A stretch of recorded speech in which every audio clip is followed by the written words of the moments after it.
Good afternoon all of you. Good afternoon. कैसे हो सभी लोग? आई होप सभी लोग बिल्कुल बढ़िया होंगे। एंड जो हमने लास्ट क्लास के अंदर चीजों को समझा था एंड पहचाना था वो आप लोगों ने अच्छे से पढ़ा होगा, रिवाइज किया होगा। एंड जो लोग रिवीजन कर रहे हैं, याद रखिएगा आपका बेस बहुत ज्यादा स्ट्रांग हो जाएगा। और जो जो चीजें हम नए कानून के अंदर पढ़ने वाले हैं और अभी पढ़ रहे हैं वो आगे चल के आपको बहुत ज्यादा काम आएगी। आपके एग्जाम पॉइंट ऑफ व्यू से जो क्लैरिटी आपके मन में होनी चाहिए कि मेरे सामने जो क्वेश्चन है उसका जवाब क्या होना चाहिए, वो इसी से आपको क्लियर होगा अगर आपका बेस अपने आप में स्ट्रांग हो जाएगा। रिवाइज करना मैंडेटरी है, डेली क्लास में रिवाइज करना मैंडेटरी है।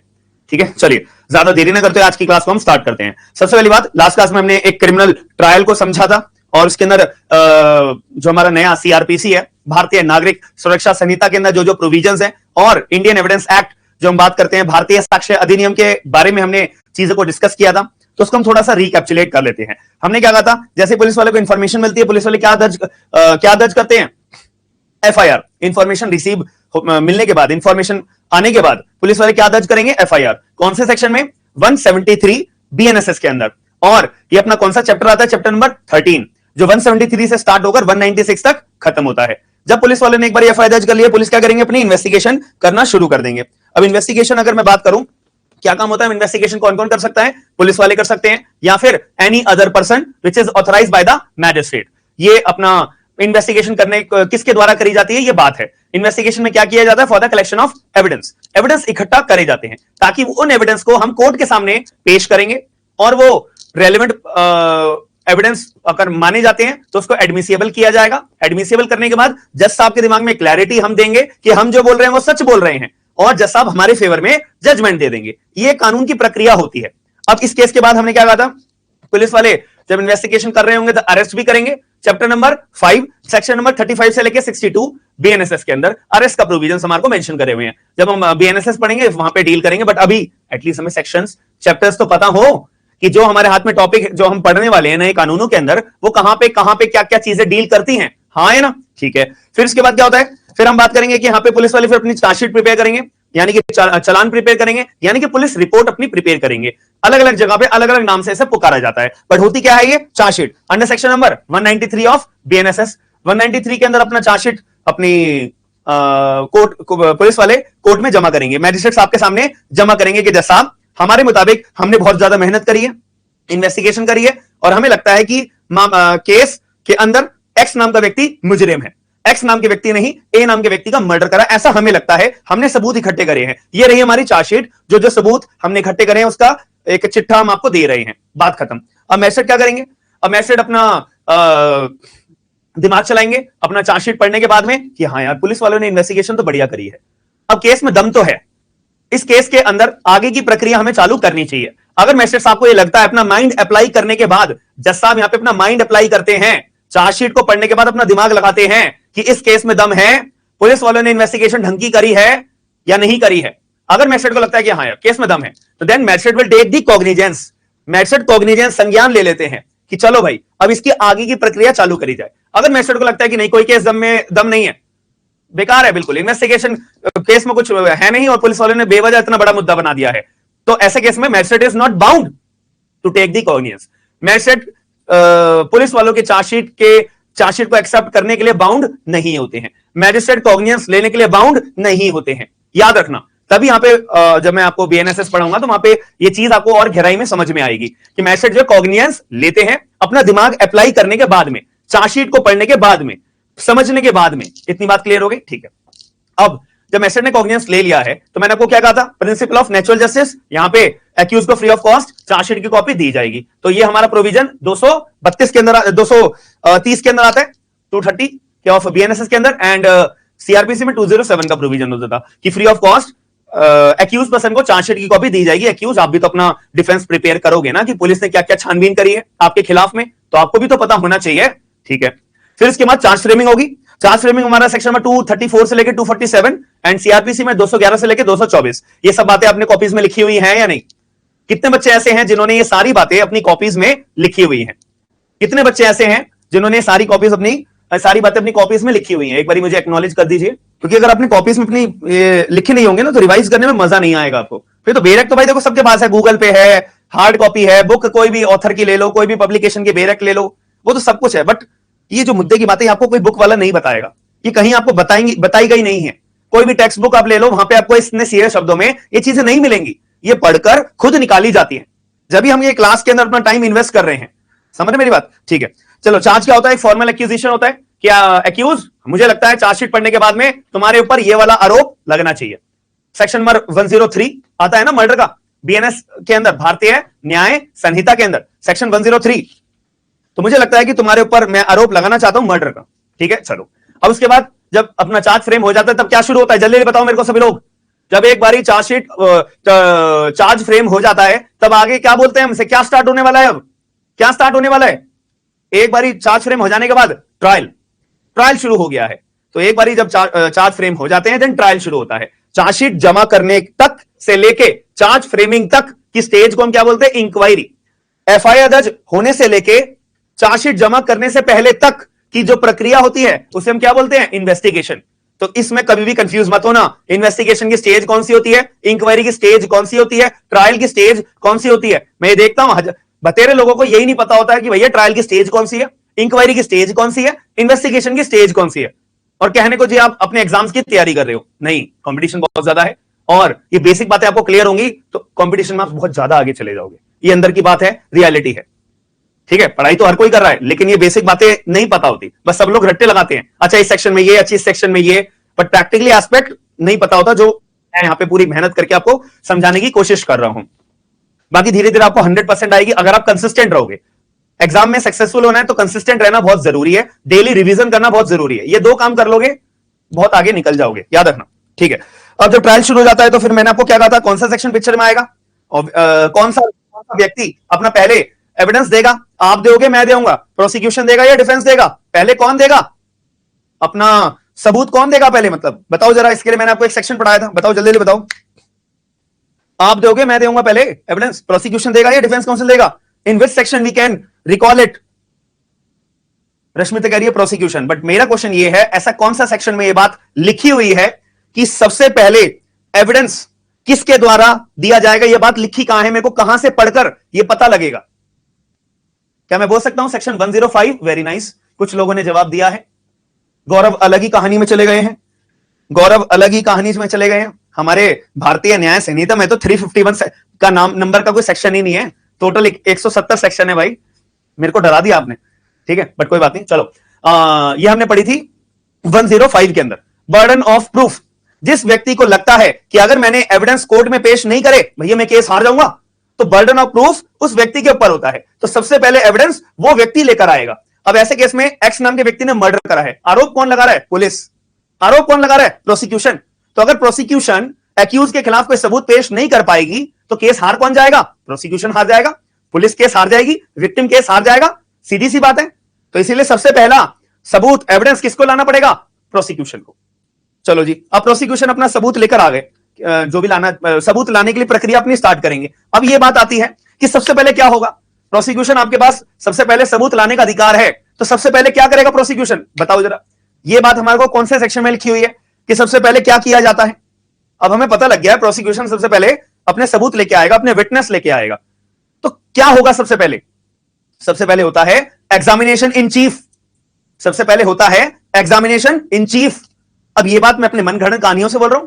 मेरे को आज कल रात को सपना आया था कि हाँ चलो भैया आयुष, आपको जो है सभी बच्चों को ये बताना है कि जब प्रोसिक्यूशन अपना एविडेंस लेके आता है तो सबसे पहले एग्जामिनेशन इन चीफ होगा। या फिर कोई सेक्शन में लिखी हुई है बात? लिखी हुई है। सेक्शन कौन सा है? 143। 143 में हमें बताया हुआ है, बहुत बढ़िया बहुत बढ़िया, कुछ ही लोग हैं यार केवल, सभी लोगों का प्रेजेंस ऑफ माइंड क्लास में होना चाहिए। चैट बॉक्स के अंदर जो जो सेक्शन आपसे पूछे जा रहे हैं, जितना ज्यादा बोलोगे लिखोगे उतना ज्यादा याद होगा। आप अगर कोई घर के कमरे में बैठे हुए हो तो बोल बोल के याद करो उसे। शर्म आने की कोई जरूरत नहीं है कि यार मम्मी क्या सोचेंगी या घर वाले, कोई कुछ भी सोचे, हमारे को एग्जाम क्लियर करना है ना। जिस दिन एग्जाम क्लियर होगा सब यही सोचेंगे बच्चे ने बहुत अच्छी मेहनत करी है। समझ में आई मेरी बात? तो इसीलिए थोड़ा कॉन्फिडेंस लेवल आपको बूस्ट करना पड़ेगा, तभी इंटरव्यू में भी सवाल दे पाओगे, सवालों के जवाब आप दे पाओगे। ठीक है, तो सबसे पहले होता है एग्जामिनेशन इन चीफ। ये बात लिखी कहां है? 143 में लिखी है। अब एग्जामिनेशन इन चीफ कौन करता है? डिफेंस करता है, प्रोसिक्यूशन करता है? ऑब्वियसली प्रोसिक्यूशन करेगा। एग्जामिनेशन इन चीफ, बात ये नहीं है। एग्जामिनेशन इन चीफ हर कोई अपने विटनेस का खुद का था। अगर डिफेंस काउंसिल अपना विटनेस लेके आ रहा है तो एग्जामिनेशन इन चीफ कौन करेगा? डिफेंस करेगा। प्रोसिक्यूशन अपना विटनेस लेके आ रहा है तो एग्जामिनेशन इन चीफ कौन करेगा?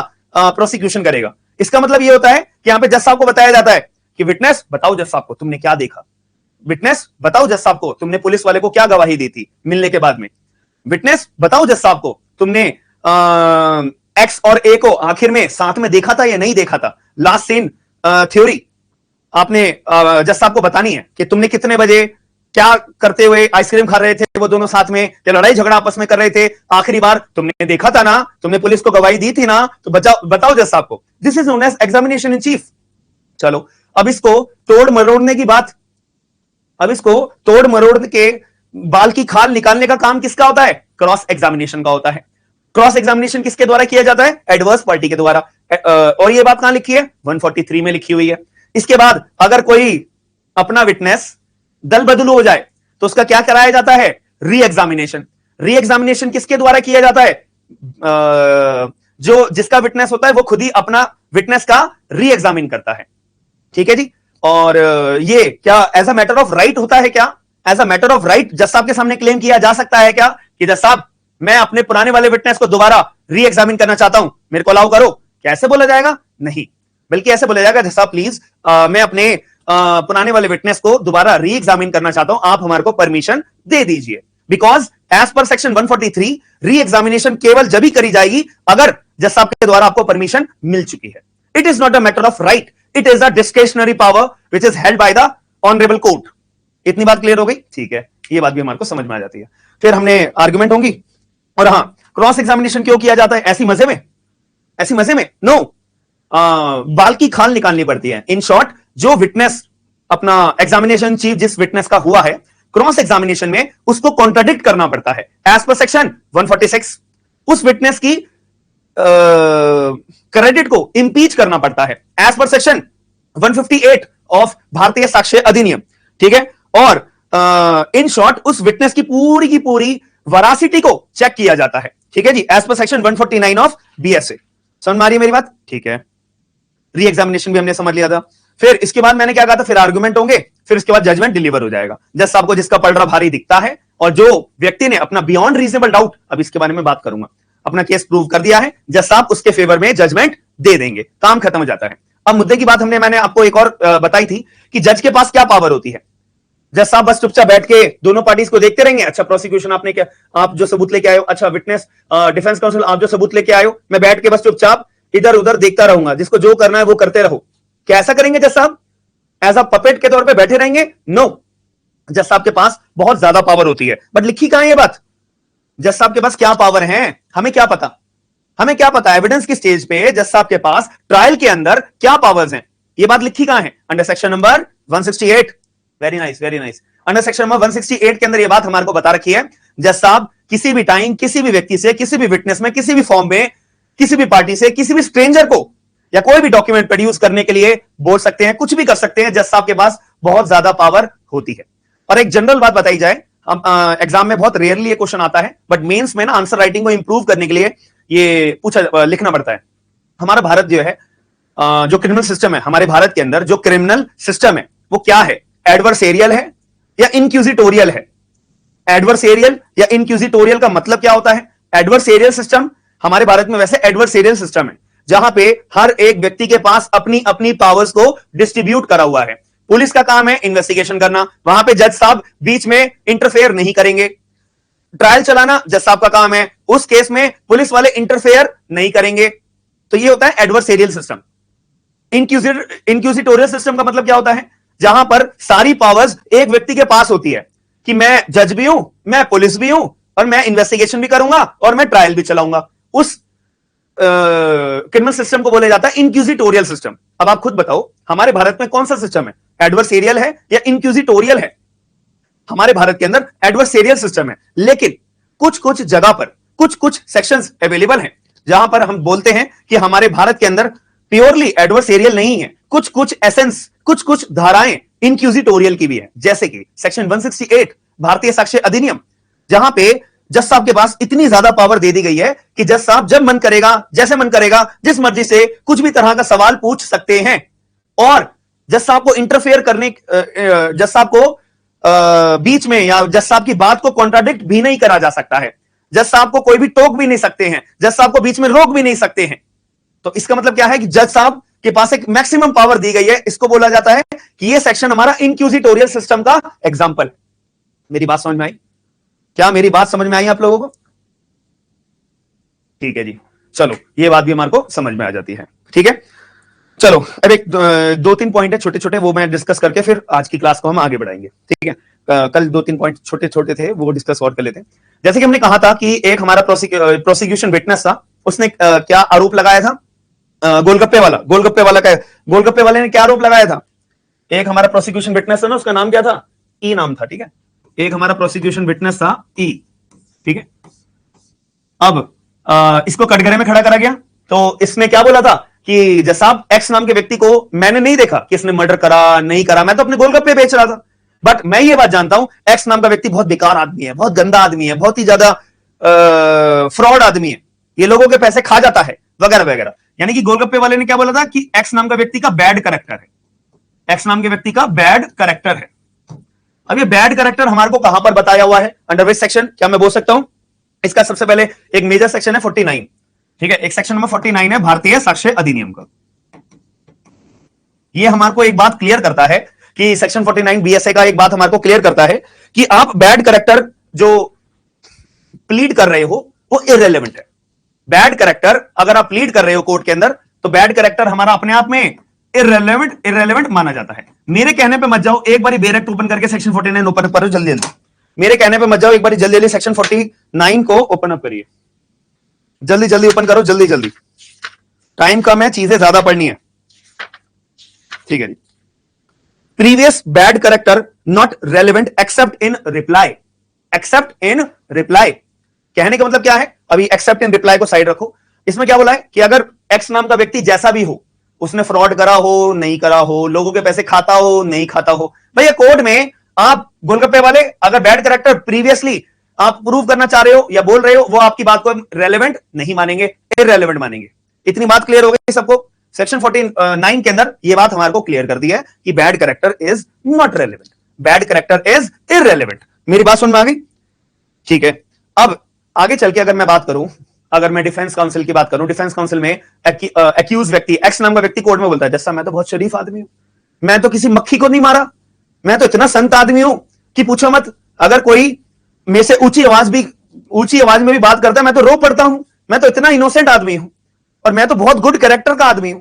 ठीक है, तो ऐसे केस में अगर एक्यूज्ड अपने आप को प्लीड करता है गुड कैरेक्टर, देन उस केस में कॉन्ट्राडिक्ट करने के लिए, उस केस में क्रॉस एग्जामिनेशन में एक्यूज की बात को गलत प्रूव करने के लिए रिप्लाई में आप बैड कैरेक्टर के सबूत को पेश कर सकते हो कि जैसा साहब ये एक्यूज अपने आप को संत आदमी बोल रहा है, ये एक्यूज अपने आप को इनोसेंट बोल रहा है, ये एक्यूज अपने आप को गुड कैरेक्टर बोल रहा है, जैसा हम आपके सामने सबूत पेश करते हैं। ये देखिए, अभी कल परसों की बात है, इसने 2 गरीब लोगों को मारा पीटा और उनके पैसे लूटे, और 3 दिन पुरानी और बात बताते, इसने दोबारा लड़ाई झगड़ा करा था और हफ्ता वसूली करी थी। ये ऐसा आदमी है और आपने आपको ये अपने आप को गुड कैरेक्टर बोल रहा है। तो सेक्शन 49 कहता है कि आप बैड कैरेक्टर प्लीड नहीं कर सकते हो, रिप्लाई में सबूत दे सकते हो। ये बात सबको क्लियर हो गई बैड कैरेक्टर वाली? इसीलिए मैं आपको ये पॉइंट डिस्कस कर रहा हूं, वरना तो आगे चल के तो हम पढ़ेंगे, बट आपके दिमाग में ना चीजें क्लियर अगर स्टार्टिंग में हो जाएंगी, तो जब हम सेक्शन 49 पे आएंगे तब आपको और बेहतर तरीके से केस लॉज, एग्जांपल्स समझ में आएंगे। क्लियर हुई मेरी बात ये या नहीं हुई? कि आप डायरेक्टली ये नहीं बोल सकते ये गंदा आदमी है, ये बेकार आदमी है, ऐसे नहीं प्लीड कर सकते आप, इट इज इररेलेवेंट। लेकिन अगर कोई अपना आपको शरीफ आदमी प्लीड कर रहा है, उसको रिप्लाई में बैड कैरेक्टर आप सबूत दे सकते हो, ये सेक्शन 49 कहता है। ठीक है, चलो अब एक बात हमने और पढ़ी थी, एस नाम का व्यक्ति, एक पुलिस वाले ने एक और गवाह ढूंढा था, एस नाम का व्यक्ति। उसने क्या बोला था कि जज साहब, मतलब पुलिस वाले को उसने क्या गवाही दी थी कि जज साहब मुझे नहीं पता एक्स एंड ए की आपस में क्या है क्या नहीं है, एक्स ने मर्डर करा है नहीं पड़ा मुझे नहीं पता, बट मेरे पापा ने बताया था कि एक्स और ए के आपस में ना क्या है, दुश्मनी है, एमिनिटी है, दुश्मनी है, दोनों एक दूसरे के खून के प्यासे हैं, दोनों की पैसों के लेन देन की दुश्मनी है, प्रॉपर्टी की दुश्मनी है, वगैरह वगैरह। ठीक है, जैसा मुझे नहीं पता, बाकी बाकी ये बात है, बस मेरे को इतनी बात पता है। अब एक बार सेक्शन नंबर 55 खोलो, भारतीय साक्ष्य अधिनियम का। जल्दी जल्दी खोलो यार, टाइम नहीं है। जितना जल्दी खोलोगे, ये इंट्रोडक्शन क्लास है ना, तो जल्दी जल्दी खोलो। 55 सेक्शन 55 खोलो एक बारी। आपको बेरेक से फैमिलियर जब भी होंगे। क्या लिखा है? ओरल एविडेंस भैया हमेशा डायरेक्ट होनी चाहिए। अभी अपना क्या दे रहा है? कोई डॉक्यूमेंट्री एविडेंस दे रहा है क्या? नहीं। क्या दे रहा है? ये एस नाम का व्यक्ति अपनी गवाही तो दे रहा है ना। ओरल एविडेंस हमेशा डायरेक्ट होना चाहिए। मस्ट वर्ड यूज करा है, मस्ट बी डायरेक्ट। ठीक है, मस्ट बी डायरेक्ट। अब यहां पे ओरल एविडेंस डायरेक्ट एविडेंस होना चाहिए कि कैसे होगा? अब एक बात बताओ, ये एस नाम के व्यक्ति ने क्या एस नाम के व्यक्ति को पता था कि इसकी अपनी सॉरी एस नाम के व्यक्ति को यह पता था कि एक्स एंड ए की अपनी दुश्मनी है? नहीं, वो तो उसके थर्ड पार्टी से किसी के नॉलेज के जरिए आई है। इसके पापा ने इसको बताया था। तो यानी कि एस नाम का व्यक्ति का एविडेंस डायरेक्ट है? नहीं। एस नाम के व्यक्ति तो सुनी सुनाई बातें बोल रहा है। एस नाम का व्यक्ति तो सुन के आप बातें बोल रहा है कि मेरे को किसी ने कहा था, मेरे को तो मेरे पापा ने कहा था। तो भैया तुम डायरेक्ट एविडेंस थोड़ी ना हो। जिस व्यक्ति ने तुम्हें कहा था यानी कि उसको तो नॉलेज है ना डायरेक्ट वाली। एक्चुअल में जेन्युइन नॉलेज तो आपके पापा को है, तो आप आपके पापा को बुला के लाओ। आपके पापा अगर ये वाली गवाही देंगे तो डायरेक्ट एविडेंस माना जाएगा। आप क्या हो अभी कानून की नजर में? आपका जो ये गवाही है आपकी क्या है? हियरसे है, और hearsay evidence is not admissible in the court. Exception है कुछ, वो बाद में बताएंगे। वो जो टेक्निकल बात है ना, एक्सेप्शन होती है, बट वो बाद में बताएंगे। बट जनरली एस आप हियरसे एविडेंस हो।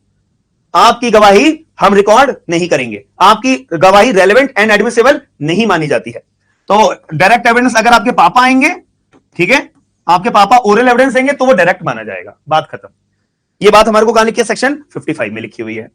ये बात हमारे को कहां लिखी हुई है? सेक्शन 55 में लिखी हुई है। इतनी बात क्लियर हुई?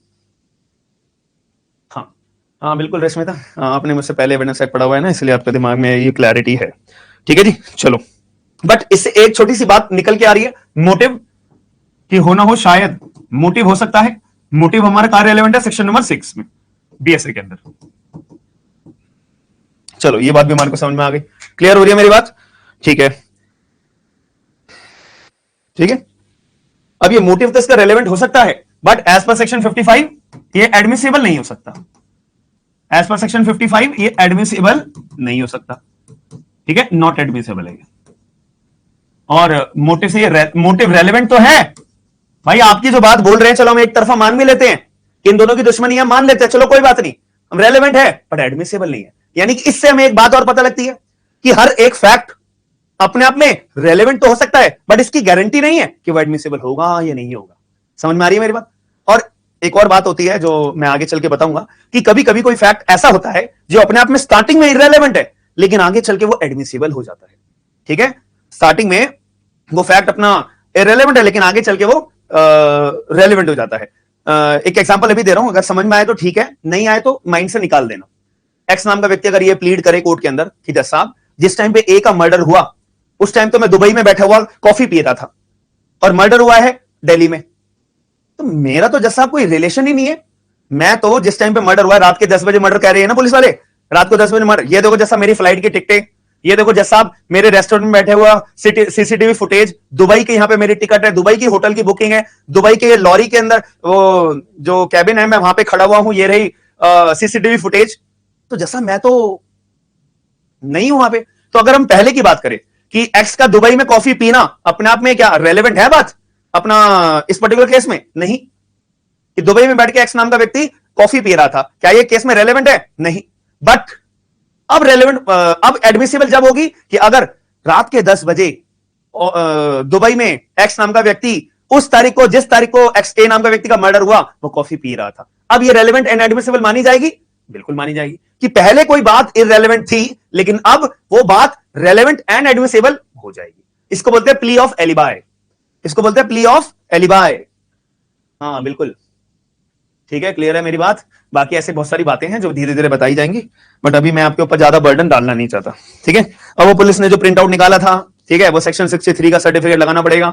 फिर यहाँ पे डॉक्टर की जो पीएमआर रिपोर्ट होती है, ठीक है, तो वो भी अपनी रेलेवेंट मानी जाती है। ये सेक्शन नंबर 39 में लिखा हुआ है। डॉक्टर की जो एक्सपर्ट ओपिनियन वाली जो रिपोर्ट्स होती हैं, वो अपने आप में डायरेक्ट एविडेंस होती है एंड वो एडमिसिबल होती है, रेलेवेंट होती है। ठीक है, वो रेलेवेंट होती है। ये थी कहानी हमारे एग्जाम्पल की। अब बताओ किसी को यहां पे कोई डाउट?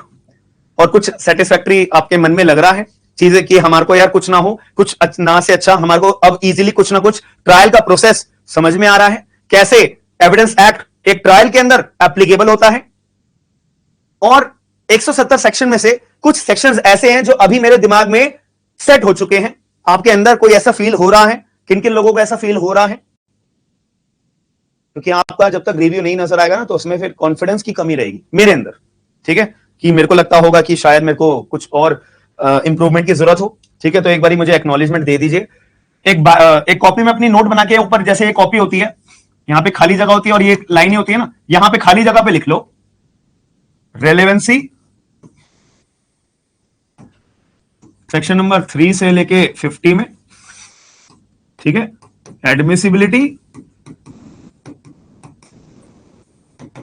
एडमिसिबिलिटी होती है हमारी रेलेवेंसी सेक्शन 3 से 50 में, एडमिसिबिलिटी हमारी होती है सेक्शन 54 से 103। ये ना एमसीक्यू के सवाल है, तो ये अगर आपके दिमाग में पहले ही क्लियर रहेंगे ना तो आप एमसीक्यू में इन क्वेश्चंस पे अपना टाइम वेस्ट नहीं करोगे, ठीक है जी, आप टाइम वेस्ट नहीं करोगे। चलिए हम एक कदम और आगे बढ़ते हैं, ठीक है, हम एक कदम और आगे बढ़ते हैं। ये खाली जगह होती है ना, वहां पे लिख लेना और अच्छे बोल्ड में लिखना कि आपको रिवाइज करते दौरान ना ये चीजें याद रहे, ठीक है। चलो ये बात तो हमने रिवाइज कर ही ली थी, दोबारा मेरे को बताने की जरूरत नहीं है कि एफआईआर दर्ज होती है 173 बीएनएसएस के अंदर, फिर यहाँ पे इन्वेस्टिगेशन चालू होती है। इन्वेस्टिगेशन का अपना चैप्टर कौन सा है? चैप्टर नंबर 13, 173 से 196। फिर अपना अरेस्ट करा जाता है during the course of investigation, chapter number 5, 35 से 62। फिर चार्जशीट होती है 196 के अंदर, ठीक है, वो सॉरी 193 में चार्जशीट अपना जमा होती है। फिर एक्यूज को फ्री ऑफ कॉस्ट चार्जशीट की कॉपी मिली जाती है 230 ऑफ बीएनएस के अंदर, बीएनएसएस के अंदर। और उसके बाद फिर मैजिस्ट्रेट साहब अपना कॉग्नियंस लेते हैं। कॉग्नियंस लेने का सेक्शन है 210, ठीक है, अगर लिखना हो लिख लेना, जो मैंने एक सीरीज बताई थी तो उसमें लिख लेना, कॉग्निजेंस का पार्ट भी ऐड ऑन कर लेना कि मैजिस्ट्रेट साहब अपना कॉग्नियंस लेते हैं सेक्शन में 210 बीएनएसएस के अंदर। फिर कॉग्नियंस लेने के बाद अपना चार्ज फ्रेमिंग होती है, ठीक है, 234 से 247 ऑफ बीएनएसएस। चार्ज फ्रेमिंग हो जाने के बाद अपना ट्रायल शुरू होता है। तो ट्रायल शुरू कौन करता है? ये 105 बर्डन ऑफ प्रूफ के ऊपर डिपेंड करता है, एज वेल एज सबसे पहले examination in chief, cross examination, re examination, 143 BSA, ठीक है, फिर आर्ग्यूमेंट होते हैं, फिर अपना जजमेंट आ जाता है, खत्म बात, ठीक है। अब क्वेश्चन ये आता है कि एविडेंस का मतलब क्या होता है? What do you mean by evidence? Evidence का मतलब एक बेसिक तौर पे ये बोल सकता हूं कि मेरे को अगर कोई अपनी बात प्रूव करनी है, मेरे को अगर अपनी कोई बात को प्रूव करना है तो एविडेंस के माध्यम से ही मैं अपनी बात को प्रूव कर पाऊंगा। आपने कल क्लास अटेंड करी थी तो आपको यह बात प्रूव करनी है। ये प्रूव कैसे कर पाओगे? आप अपनी क्लास की रिकॉर्डिंग दिखाओगे कि देखो सर मैं लाइव था, रिकॉर्ड दिखाओगे कि देखो जैसा आप स्मार्ट एंड लीगल गाइडेंस के पोर्टल के ऊपर मैं लाइव यहां पे शो कर रहा था, देखो जैसा आपने जो जो बातें बताई थी लाइव क्लास के दौरान वो कॉपी के अंदर मैंने नोट्स बना के लिखी हुई है। देखो जैसा इस समय मेरा मोबाइल का जो टावर है वो मेरे घर पर ही था और मैं स्मार्ट एंड लीगल गाइडेंस का पोर्टल यूज कर रहा था इतने से इतने बजे तक जब आपकी क्लास 3 से 4 चल रही थी। तो ये सारे एविडेंसेस आप पेश करोगे ना अपनी बात को प्रूव करने के लिए। तो यानी कि अगर मेरे को कोई बात यानी कि कोई फैक्ट या कोई थिंग प्रूव करनी होती है तो evidence is a medium, evidence एक माध्यम है अपनी बात को, अपने फैक्ट को, अपनी थिंग को प्रूव करने के लिए। तो what do you mean by evidence? Evidence is the means, evidence is the means to prove a fact or thing. Evidence एक मींस होता है, एक मीडियम होता है, एक माध्यम होता है अपने फैक्ट को और अपनी थिंग को प्रूव करने के लिए। इतनी बात क्लियर हो गई, ठीक है। What do you mean by evidence? Evidence is the means to prove a fact or a thing, ठीक है। चलो जी,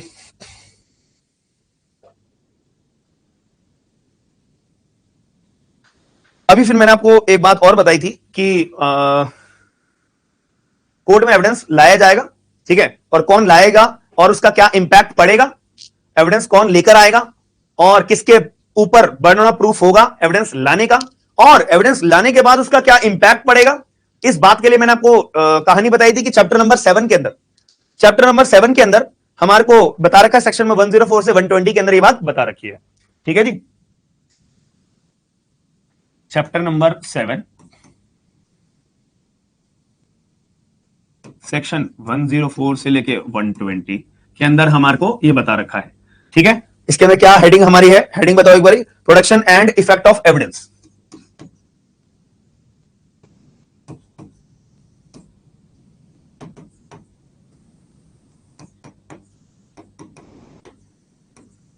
चैप्टर के अंदर, पार्ट नहीं, ये चैप्टर है, पार्ट कैसे लिख दिया?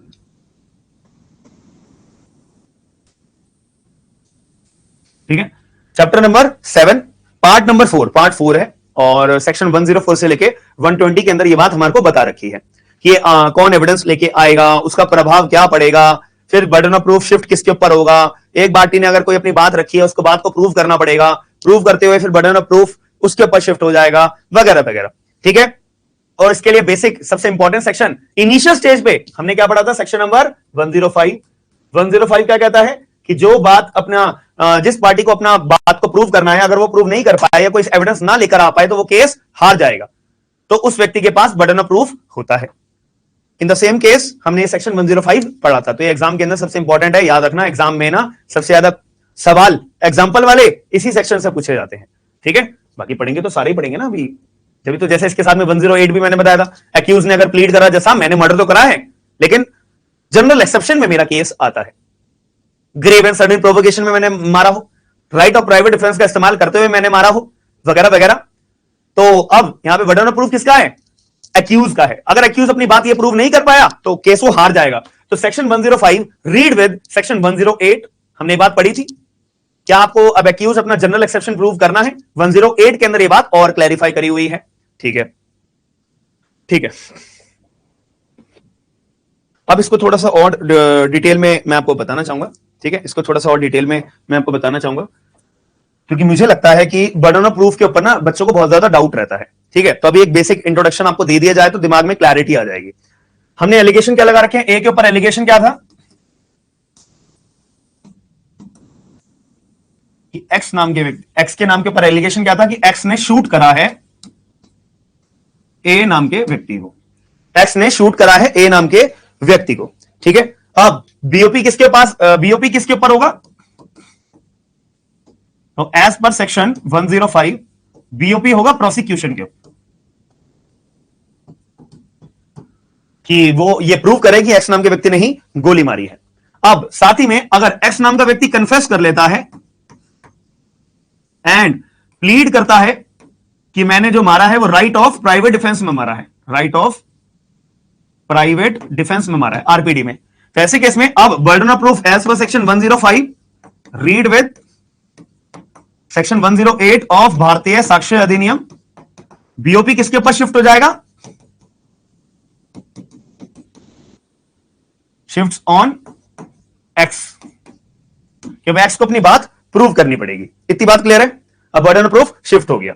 अब ये हमें बात समझ में आ गई है कि बर्डन ऑफ प्रूफ क्या होता है, वगैरह वगैरह। ठीक है, बर्डन ऑफ प्रूफ कैसे शिफ्ट होता है, एक्चुअल में बर्डन ऑफ प्रूफ का मतलब क्या होता है? बर्डन ऑफ प्रूफ का मतलब होता है कि मेरे पर सारा का सारा बोझ है, सारा का सारा बर्डन है, सारी की सारी जिम्मेदारी है कि अब मेरे को अपने आप को इनोसेंट प्रूव करना है तो मेरे को प्रूव करना पड़ेगा। प्रोसिक्यूशन की अगर बात करूं कि अब सारा का सारा बोझ मेरे ऊपर है, बर्डन मेरे ऊपर है, अब ये साबित करना कि उसी ने मर्डर कराया, उसी ने अपराध किया है। अगर मैं साबित नहीं कर पाया, केस डिसमिस, केस हार जाएंगे और एक्विट और एक्यूज एक्विट हो जाएगा, बाइज्जत बरी हो जाएगा। ठीक है जी,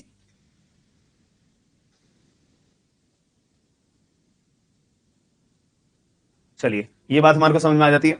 अब इस केस में मुद्दे वाली बात ये आती है कि किस हद तक प्रूव करना है, किस हद तक प्रूव करना है, प्रोसिक्यूशन को किस हद तक एंड एक्यूज को किस हद तक प्रूव करना पड़ेगा जिससे जज साहब के दिमाग में जजमेंट देने तक की क्लैरिटी आ जाएगी। तो इसको हम क्या बोलते हैं? Standard of proof.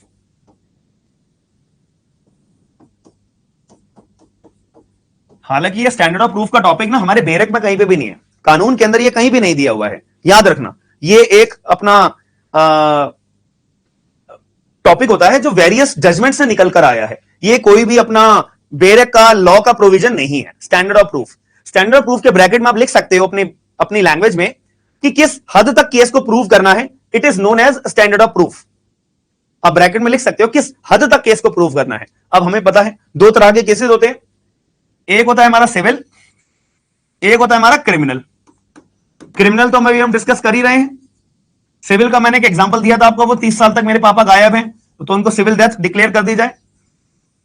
तो सिविल केसेस में किस हद तक केस को प्रूव करा जाए जिससे कि सामने वाले की कन्विक्शन हो जाए या एक्यूज अपने आप को इनोसेंट प्रूव कर पाए, किस हद तक? Beyond reasonable doubt.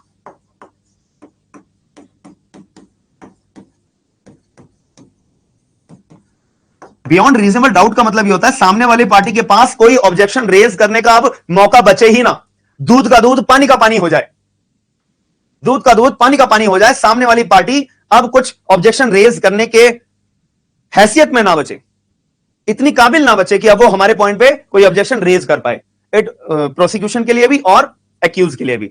अगर ये सीधे तौर पे बोला जाए कि अगर प्रोसिक्यूशन के पास आई विटनेस हो कि जैसा अब ये दो आई विटनेस हैं, इन्होंने खुद एक्स नाम के व्यक्ति के हाथ में बंदूक देखी थी, इन्होंने खुद एक्स नाम के व्यक्ति को शूट करते हुए देखा था और ये वहीं पे मौजूद थे, ये उनका मोबाइल टावर, ये रहा एक्स का मोबाइल टावर, एक्स का मोबाइल टावर यहां था ए नाम के, और हमारे जो आई विटनेस उनका यहां था, दोनों का बराबर बराबर में था और ए नाम का व्यक्ति भी बराबर में था और गोली की आवाज भी सुनाई दी गई थी, एक घर में बंदा बैठा हुआ था, उसने गोली की आवाज सुनी थी और ये दो हैं आई विटनेस हमारे, ये दो हमारे आई विटनेस हैं। तो ये दूध का दूध पानी का पानी हो रहा है या नहीं हो रहा, बताओ जरा, हाँ है ना। अब सामने वाली पार्टी प्रोसिक्यूशन और सॉरी डिफेंस काउंसिल कोई भी ऑब्जेक्शन अपना रेज करने लायक बचती है नहीं बचती है, बिल्कुल। और दूसरी बात, मैंने सर्कमस्टेंशियल एविडेंस के बारे में भी आपको सिखाया था या भी सिखाऊंगा, ठीक है। तो इसका मतलब क्या होता है कि सारी की सारी कड़ियों से कड़ियां जोड़ना।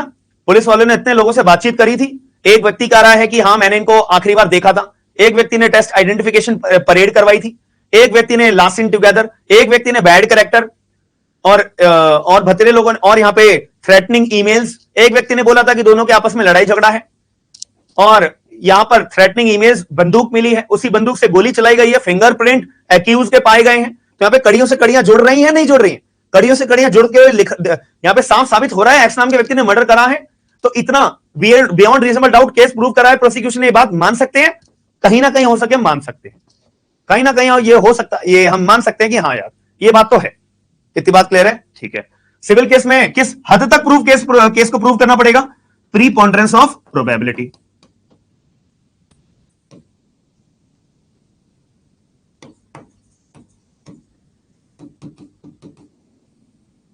प्रीपोंडरेंस ऑफ प्रोबेबिलिटी, इसका मतलब क्या होता है, जिसका पलड़ा भारी है भैया उसके फेवर में जजमेंट है। कि ये डॉक्यूमेंट जो हमारा है, ये प्रॉपर्टी के कागज किसके हैं, अगर एक्स नाम के व्यक्ति ने प्रूव कर दिया मेरे हैं, ले जाओ, अगर वाई ने प्रूव कर दिया मेरे, ले जाओ, जिसका पलड़ा भारी होगा उसके फेवर में जजमेंट हो जाएगा। इसको बोलते हैं प्रीपोंडरेंस ऑफ प्रोबेबिलिटी, इसको बोलते हैं सीधे शब्दों में प्रीपोंडरेंस ऑफ प्रोबेबिलिटी, ठीक है जी। यहां भी बात हमारे को समझ में आ जाती है, ठीक है। चलो एक छोटा सा और मैं आपको पॉइंट रेज करना चाहता हूं।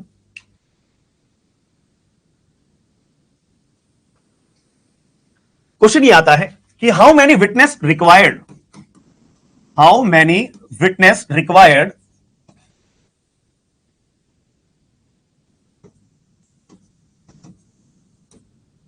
To prove the case, either it is civil or criminal. ये एग्जाम के क्वेश्चंस हैं जो मैं आपको ना स्टार्टिंग में इनिशियल स्टेज पे डिस्कस करवा रहा हूं, जैसे कि आपके दिमाग में स्टार्टिंग से एक एग्जाम की कंसिस्टेंसी मेंटेन होते चले, ठीक है, कि हमारे को टॉपिक भी समझ में आ जाए, क्वेश्चंस भी हमारे प्रिपेयर्ड हो जाए और एक्ट भी हमारा कंप्लीट हो जाए। तो बताओ how many witnesses required to prove the case. एक विटनेस से काम चल जाएगा, दो से चल जाएगा, देखो सीधी सी बात है। मैं एक सिचुएशन लेता हूं, एक्स नाम के व्यक्ति ने गोली मारी है और यहां पे दो आई विटनेस है, एक डब्ल्यू और एक जेड, ये दो अपने आई विटनेस है। आई विटनेस क्या होते हैं, हमारे डायरेक्ट एविडेंस होते हैं।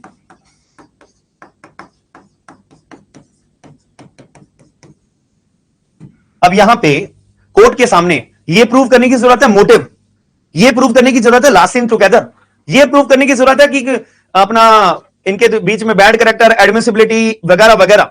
बताओ जरा, कोई और सबूत लाने की जरूरत है क्या कोर्ट में? जब हमारे हाथों में आई विटनेस होंगे तो क्या और कोई बात प्रूव करने की जरूरत पड़ेगी? नहीं। और कोई सबूत पेश करने की जरूरत पड़ेगी? नहीं। तो मैं बोल सकता हूं कि यहां पे ये दो विटनेस अगर हैं, आई विटनेस हैं, तो अपना काम बन जाएगा। इतने विटनेस सफिशिएंट है हमारे अपनी बात को प्रूव करने के लिए बियॉन्ड रीजनेबल डाउट। इतने सफिशिएंट है हमारे पे विटनेस, यस, इतने हमारे पे विटनेस सफिशिएंट है। अब अगर मैं ये बात बोलूं, एक्स नाम के व्यक्ति ने शूट करा था ए नाम के व्यक्ति को, अब कोई भी डायरेक्ट एविडेंस नहीं है, तो प्रोसिक्यूशन विटनेस मतलब पुलिस ने इकट्ठा करा, एक ई नाम के व्यक्ति को, एक एस नाम के व्यक्ति को, एक पी नाम के व्यक्ति को, इसने अपनी बात बोली, इसने अपनी बात बोली, इसने अपनी बात बोली, ठीक है, हाँ है ना। तो यहां से पुलिस वाले क्या करेंगे, प्रोसिक्यूशन क्या करेंगे, एक कड़ी मिली, दूसरी कड़ी मिली, तीसरी कड़ी मिली, चौथी कड़ी मिली, पांचवी कड़ी मिली, इन सारी कड़ियों को जोड़ेंगे, जोड़कर सारे का सारा चिट्ठा अपना जोड़कर और ये प्रूव करने की कोशिश करेंगे कि एक्स ने ही मर्डर करा है, एक्स ने ही मर्डर करा है। हाँ है ना? तो यहां पर भाई ये तो 3 विटनेस है, 10 या 15 और 20 विटनेस होते हैं।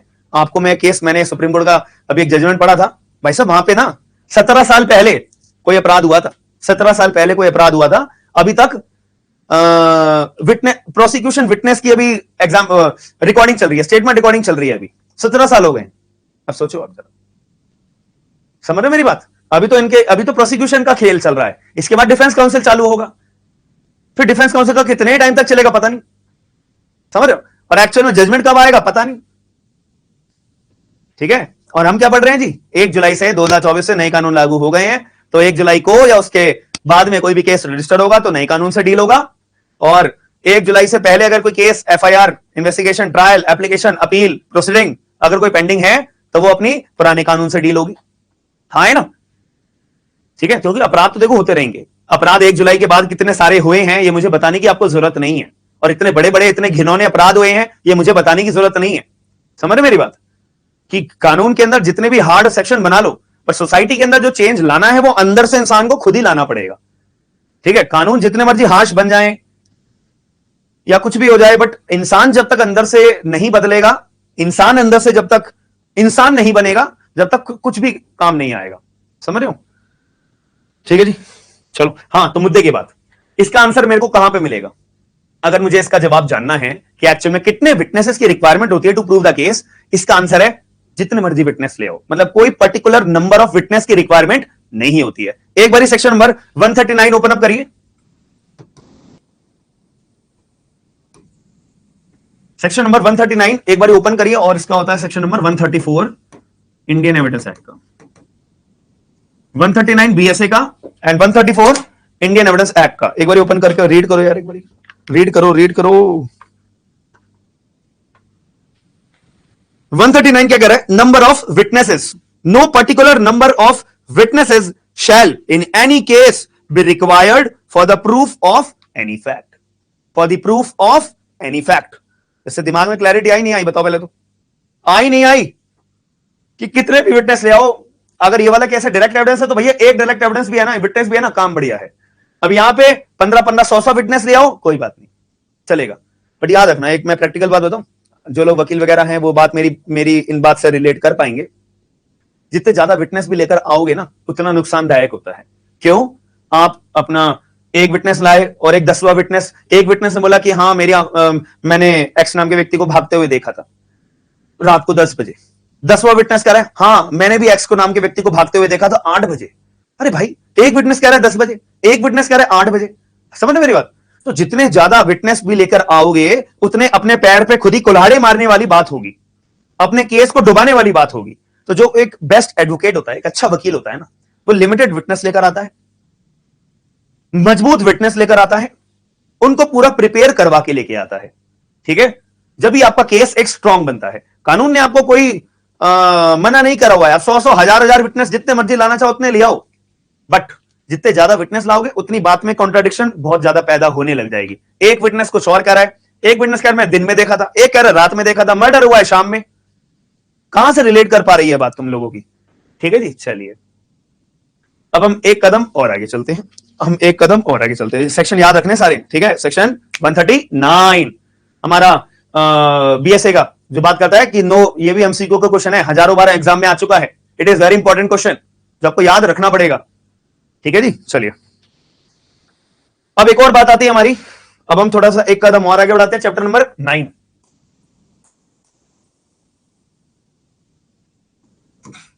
जो बात करता है सेक्शन 124 से लेके 139 तक। 139 तो अभी पढ़ा ही हमने। ठीक है, इसकी हेडिंग क्या है? Of witnesses.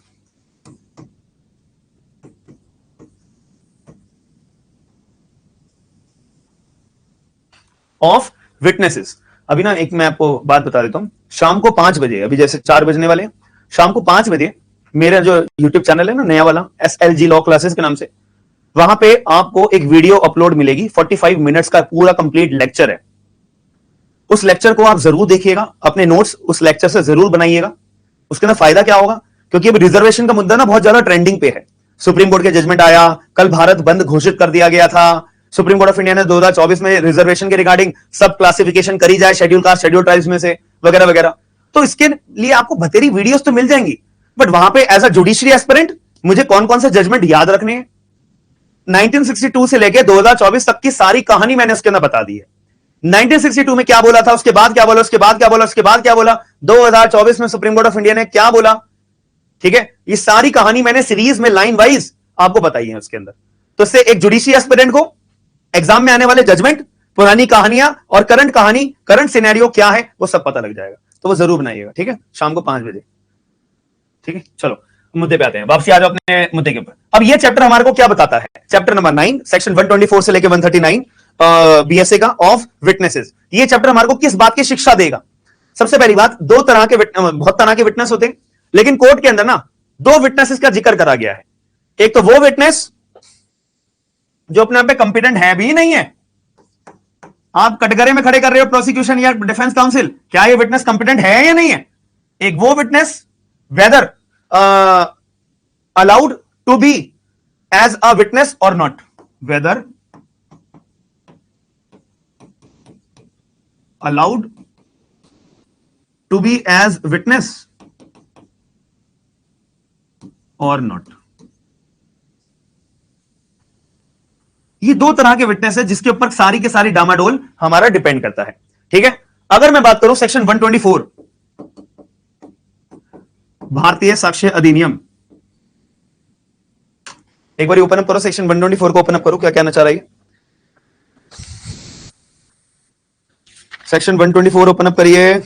हाँ, हु मे बी टेस्टिफाई, कि किस किस व्यक्ति को कोर्ट में विटनेस बना के कोर्ट में कटघरे में आप खड़ा कर सकते हो, जिसका टेस्टिफाई हो सकता है, जिसका एग्जामिनेशन हो सकता है, जो अपने स्टेटमेंट्स रिकॉर्ड करवा सकता है। कौन है वो? किसका करा सकते हो? इसका जवाब लिखा है ऑल पर्सन। ओए होए होए होए, यहां तो लिखा सारे लोग। मजा आ गया तो बल्ले बल्ले, मतलब सारे लोग कंपिटेंट है अपने आप में। ऑल पर्सन आर कंपिटेंट, सारे लोग आओ, सारे लोग, मतलब यानी कि मैं ये बोल सकता हूं अगर कोई बच्चा होगा 2 साल का बच्चा, क्या वो भी कंपिटेंट है? अगर कोई बहुत ही ज्यादा 95 ईयर्स का कोई एक ओल्ड पर्सन होगा, वो भी कंपिटेंट है, जिससे बोला नहीं जा रहा, जिसके दांत नहीं है, या फिर कोई ऐसा व्यक्ति जो इनसेन है, अनसाउंड माइंड है, क्या वो भी कंपिटेंट होगा? ठीक है, तो यहां पे, या फिर अगर किसी को बीमारी है, जैसे हमने एग्जांपल पढ़ा था ना, आप मैंने टीपीए में पढ़ाया था मैंने, दौरे पड़ने वाला, कि कुछ दिन वो ठीक, 2 दिन ठीक रहता है, 3 दिन उसको बीमार रहता है, तो क्या ऐसा व्यक्ति भी कंपिटेंट होगा? ठीक है, या फिर अगर कोई डम विटनेस है, डम या डेफ, जो सुनाई नहीं देता हो, या कोई डम हो यानी कि अनसाउंड माइंड हो या इनसेन हो, क्या वो भी कंपिटेंट होगा? ऑल पर्सन में तो ये सारे लोग आते हैं। तो इसके लिए हमें आगे पढ़ लेते, क्या कह रहा है इसमें लिखा है, अनलेस, ठीक है, all person shall be competent to testify, सारे लोग टेस्टिफाई करने के लिए कंपिटेंट, लेकिन यहां पे बोल दिया अनलेस। एक बात याद रखना, सारे लोगों में से कुछ लोगों को बाहर कर दिया गया है, सारे लोगों में से कुछ लोगों को कंपिटेंट हम नहीं मानते हैं। और वो कौन कौन से लोग हैं मैं आपको पहले बता देता हूं, ठीक है, फिर बेरक को पढ़ना, ठीक है, अभी मत पढ़ना। एक तो वो लोग जो अपने आप में इंसेन है।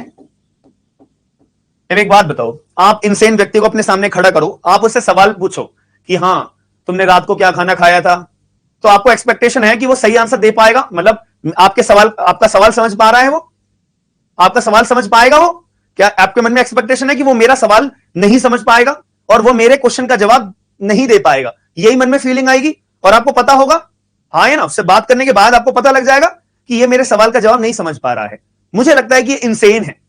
ऐसा होता है नहीं होता? बताओ जरा, एक डेली जीवन के अंदर भी होता है ना। ऐसे जज साहब के पास भी होगा कि जज साहब जो है, किसी व्यक्ति को जब कटघरे में खड़ा करा जाएगा, अगर जज साहब को लगता है कि ये इंसेन है या ये कंपिटेंट विटनेस नहीं हो सकता है, तो जज साहब पहले से सवाल पूछते हैं, तुम्हारा नाम क्या है, तुम कहां रहते हो, तुम्हें पता है ना कि ये कौन सी जगह है, तुम्हें पता है तो कि तुम्हें क्यों लाया गया है, तुम्हें पता है कि तुम्हारे को क्या पूछा जा रहा है। तो ये सवाल पहले पूछे जाते हैं। ये जज साहब का एक अपने मन को शांति देने वाली बात होती है, अपने आप के मन में क्लैरिटी रखने की बात होती है कि हाँ जो ये विटनेस है ये कंपिटेंट है या नहीं है। ठीक है, कि अगर कोई इंसेन व्यक्ति होगा तो sorry, he is not a competent witness, पहली बात। दूसरी बात, अब अगर कोई चाइल्ड होता है, ठीक है, चाइल्ड वो एग्जांपल में मैं ये बता रहा हूं कि जैसे कि बच्चे से अगर कोई सवाल पूछा जा रहा है, वो जवाब नहीं दे पा रहा, वो इतना सक्षम नहीं है अभी बच्चा, दिमागी तौर से बच्चा अभी इतना बड़ा नहीं हुआ है कि उसको कोर्ट में कटघरे में खड़ा करके उसके आप क्वेश्चन पूछोगे जवाब दे पाएगा, तो ऐसा बच्चा अपने आप में कंपिटेंट नहीं है। तो इसीलिए एक कानून है हमारा POCSO, protection of children from sexual offences act, ये मैंने पढ़ाया भी है, एक माइनर लॉ का मैंने बैच लिया था ना, तो उसमें पढ़ाया भी था, मजा आया था उसके अंदर। ठीक है, तो पॉक्सो एक हमारा कानून, उसके अंदर क्या होता है कि कोई भी अपराध होता है ना, रेप का अपराध, मोलेस्टेशन का अपराध, वो बच्चे के ऊपर करा जाता है, तो उसके अंदर हमेशा बच्चा कौन होता है? विक्टिम होगा, बच्चा हमेशा उसमें विक्टिम होगा। तो अब ऐसे केस में उस बच्चे से आप, यार गवाही तो वो बच्चा ही दे पाएगा ना कि अपराध किसने करा उसके साथ में वगैरह वगैरह, उसको कुछ याद है क्या, तो बच्चा तो गवाही दे पाएगा। अब अगर हम इस बच्चे को कंपिटेंट विटनेस नहीं मान रहे हैं, ठीक है, तो ये तो ठीक बात नहीं होगी। इसीलिए सबसे पहले मैंने आपको ये क्लियर करा था कि कोई भी विटनेस आएगा ना, बच्चा ही क्यों ना हो, उससे पहले सवाल पूछे जाते हैं। तो बच्चा है तो बच्चों जैसे सवाल पूछे जाएंगे कि बच्चे तुमने डोरेमोन देखा था? नहीं नहीं नहीं, डोरेमोन अच्छा नहीं लगता, शिनचैन ज्यादा बढ़िया है ना। ठीक है, ऐसे उस बच्चे को थोड़ा फैमिलियर करवाया जाता है। फैमिलियर करवाते करवाते फिर उससे बच्चे से पूछी जाती है, अच्छा अच्छा तुम्हारे घर में तो मेरे को पता है एक रिश्तेदार है जो तुम्हारे को परेशान करता है।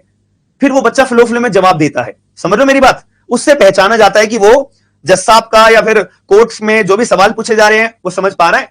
अगर वो समझ पा रहा है, उसके बदले में उसके आंसर उसी एक्यूरेसी में आ रहे हैं, तब ये कंपिटेंट विटनेस हम इसे बना लेंगे। ठीक है, दूसरी बात एक ये भी होती है, जैसे मैंने आपको पहले शायद ना बताया हो, बताया भी होगा फ्लो में, कि अगर कोई भी विटनेस आता है ना, तो उसका सबसे पहले ओथ करवाया जाता है, oath as per Oath Act. ठीक है, आई सोलेमनी अफर्म्ड, समझ में आ गई मेरी बात। अब बच्चे का क्या ओथ कराई जाती है? नहीं।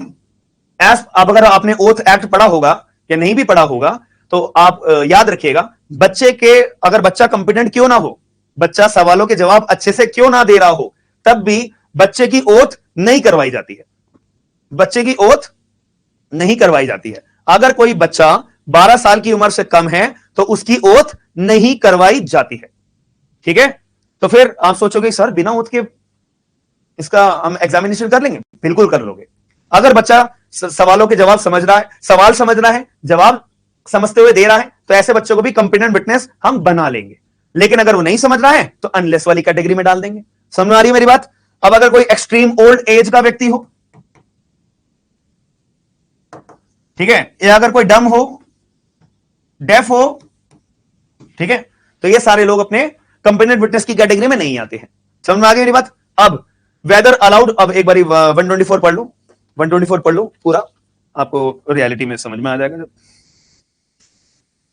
क्या कहना चाह रही है। All person shall be competent to testify unless the court considers that they are prevented, इनको रोका जा रहा है या रोक रहे हैं अपने आप को, या ये नहीं जवाब अंडरस्टैंड कर पा रहे, from understanding the questions put to them or from giving rational answer. मतलब ये मुद्दे वाले जवाब नहीं दे पा रहे हैं, क्वेश्चन ढंग से नहीं समझ पा रहे हैं, सवाल नहीं समझ पा रहे हैं, किस वजह से? या तो टेंडर एज, बच्चा ज्यादा छोटा है यार, बाय टेंडर एज, या ये बहुत ही ज्यादा बड़ा आदमी है, एक्सट्रीम ओल्ड एज, बहुत ज्यादा बुढ़ा हो चुका है, ठीक है, डिसीज, कोई बीमारी है, या बॉडी की बीमारी हो सकती है, या माइंड की बीमारी हो सकती है, जैसे कि माइंड डेवलप नहीं हुआ हो, या माइंड डेवलप हुआ हो, चोट लग गई, एक्सीडेंट हो गया हो, बंदा इंसेन कैटेगरी में चला गया हो, कोमा में चला गया हो, समझ रहे हो, या और एनी अदर ऑफ सेम का, या कोई भी एनी अदर कंडीशन, जैसे मैंने डम और डेफ का एग्जांपल दे दिया, ठीक है, और इंसैनिटी का दे दिया, ऐसे बहुत सारे एग्जांपल आ सकते हैं, और बाकी केसेस के तहत हम इन चीजों को और डीपली पढ़ेंगे। ठीक है जी। अब यहां पे बात आ जाती है, ऐसे कौन कौन से विटनेसेस है जिनको अलाउ नहीं किया जा सकता? ये अपने आप में कंपिटेंट है, साउंड माइंड है, सारे सवालों के सवाल समझ रहे हैं, सारे जवाब दे पा रहे हैं, तब भी ऐसे कौन लोग हैं जिनको हम विटनेस नहीं बना सकते? जैसे कि आप एक सेक्शन पढ़ोगे, मैं यहां पे लिख रहा हूं इसके लिए, ठीक है, section 128, husband and wife. Husband and wife, इसका मतलब यह है, हस्बैंड ना एक को चाकू मार के आ गया, चाकू मार के चुपचाप आया, अपने घर में छुप गया, अपनी पत्नी को बता देता है, पत्नी मैं आज चाकू मार के आया हूं जेड नाम के व्यक्ति को, ठीक है, वो बहुत परेशान कर रहा था, ये लो ये चाकू ना छुपा दो, या फिर ये चाकू मैं यहां पे छुपा के रख रहा हूं, किसी को बताना मत, किसी को बताना मत। अब ऐसे केस में चाकू किसको मारा था? जेड नाम के व्यक्ति को ना, हाँ, तो जेड नाम के व्यक्ति को बॉडी मिली, पुलिस वाले ने छानबीन करी, पुलिस वाले एक्स नाम के व्यक्ति के घर में पहुंच गई, एक्स नाम के व्यक्ति को अरेस्ट कर लिया, और उसकी बीवी को कटघरे में आके खड़ा करा गया कि बीवी आप बताओ, एक्स नाम का व्यक्ति जब चाकू मार के आया था वो आपके घर में घुसा था, मतलब आपके पास ही आया था, एक्स नाम के व्यक्ति ने आपको क्या बताया, और वो वेपन कहां छुपा के रखा है? बीवी, आप गवाही दो कोर्ट में।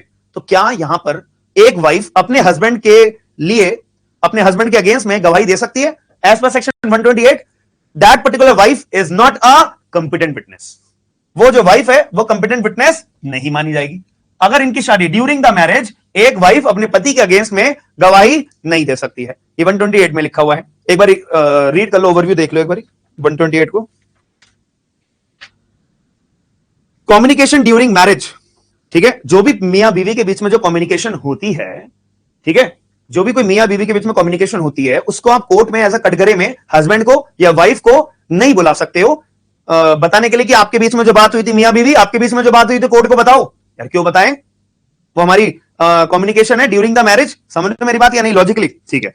No person who is or has been married shall be compelled to disclose any information made to him during marriage by any person to whom he is or has been married, nor he shall be permitted to disclose any such communication unless the person, मतलब अगर husband खुद बोले wife चलो बता दो, wife सच सच बता दो, wife बता दो, तब वाइफ बता सकती है, वरना जनरल रूल क्या है, आप कंपेल नहीं कर सकते वाइफ को।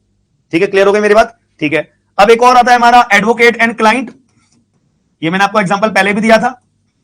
एक जेड नाम का व्यक्ति, एक्स नाम के व्यक्ति ने चाकू मार दिया, ठीक है, एक्स नाम के व्यक्ति ने चाकू मार दिया, और चाकू मारने के बाद वो अपने वकील साहब के पास आता, वकील साहब बचा लो प्लीज, मुझे बचा लो, पुलिस वाले मुझे अरेस्ट करने वाले हैं, तो मैंने चाकू मार दिया है, मैंने चाकू मार दिया है, तो प्लीज बचा लो। तो मैं बोल सकता हूं कि अब यहां पे पुलिस वाले एडवोकेट को पकड़कर एडवोकेट को कटघरे में खड़े कर सकते हैं? नहीं। एडवोकेट और क्लाइंट के बीच की कम्युनिकेशन अपने आप में प्रोफेशनल कम्युनिकेशन होती है, तो वकील को कंपेल नहीं करा जा सकता है अपने क्लाइंट के अगेंस्ट में गवाही देने के लिए कि आपके और क्लाइंट के बीच में क्या बात हुई थी। जैसे चाकू मारा था, एक्स नाम का व्यक्ति, वकील साहब आपके घर में घुसा था, आपके पास आया था, आपके कैबिन में, आपके चैम्बर में घुसा था, बताओ आपके और उसके बीच में क्या बात हुई थी जज साहब को? ऐसा किया जा सकता है? नहीं किया जा सकता। ठीक है। और कुछ कुछ ना गवर्नमेंट के सीक्रेट रिकॉर्ड्स होते हैं जो पब्लिश नहीं हुए हैं, ठीक है, गवर्नमेंट के कुछ ये हमारा सेक्शन 128 है। गवर्नमेंट के कुछ ऑफिशियल सीक्रेट रिकॉर्ड्स होते हैं जो अपना भी पब्लिश नहीं हुए हैं। अगर वो आगे बाहरी दुनिया को या आम जनता को पता लग जाए तो नेशनल सिक्योरिटी बिगड़ सकती है। तो इसीलिए जज साहब या कोई भी पुलिस वाले किसी भी ऐसे व्यक्ति को ये नहीं बोल सकते जाओ, या कोर्ट ऑर्डर नहीं कर सकता कि जाओ गवर्नमेंट के ऑफिशियल अनपब्लिश सीक्रेट जरा कोर्ट में पेश करे जाए या गवाही दी जाए, ऐसा नहीं करा जा सकता है। यह बात हमारे को लिखी हुई है सेक्शन 129 में।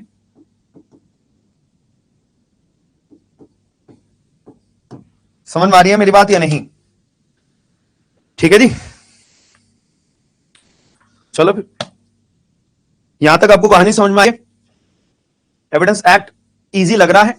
एविडेंस एक्ट के अंदर जो लिखी हुई बातें हैं, आपको फीलिंग आ रही है? ये तो वही बातें हैं जो हम डेली लाइफ में अपनी पढ़ते हैं, जो मूवीज में देखते हैं, जो हम अपना डेली लाइफ में अखबारों में पढ़ते हैं, जजमेंट में पढ़ते हैं। बस हमारे को गार्निश अपने आप को करना है, अपने आप को चमकाना है, अपने आप को घिसना है, हमने आपको शाइन लानी है। ये सेक्शंस अपने आप को दिमाग में रख के, कौन सा सेक्शन कहां पर किस वक्त ट्रायल के दौरान, इन्वेस्टिगेशन के दौरान, इंक्वायरी के दौरान काम में आता है, कब आता है, अगर ये चीज में अपने आप को गार्निश कर लिया तो सबसे बढ़िया रहेगा। समझ में आ रही है मेरी बात?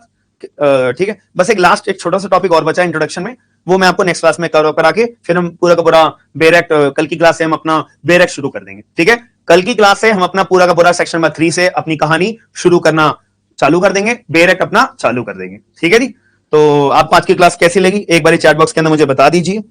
ठीक है, तो नेक्स्ट क्लास में बस एक 5-10 मिनट का एक टॉपिक रहेगा। ठीक है, जो चैप्टर नंबर 10 जो आखिरी चैप्टर है हमारा 140 से 168 तक जो गवर्न होता है, उसको डिस्कस करके फिर हम अपना बेरेक्ट शुरू कर देंगे। ठीक है, तो इंट्रोडक्शन क्लासेस आपको कैसी लगी हैं एक बार मुझे बताइए। समझ में आई चीजें, नहीं आई, और कोई आपका सजेशन या कोई भी आपका रिव्यू होगा तो एक बार मुझे बता दो, बाकी फिर हम अपनी क्लास को एंड कर रहे हैं।